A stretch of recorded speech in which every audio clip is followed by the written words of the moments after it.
สตรีរាជនីនៃឋានីទេវីនៃឋានីបុត្រីនៃឋានីរាជនីនៃឋានី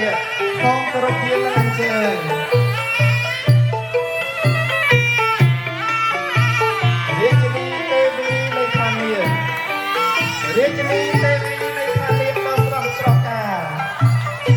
រាជនីទេវីនៃឋានីដល់ស្រស់ស្រកា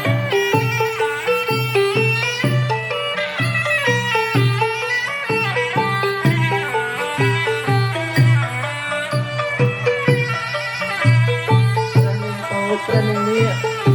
លោកតែងតែយកកំឡោងចាទៅថ្វាយនៅមហាសក្តិបណ្ឌិត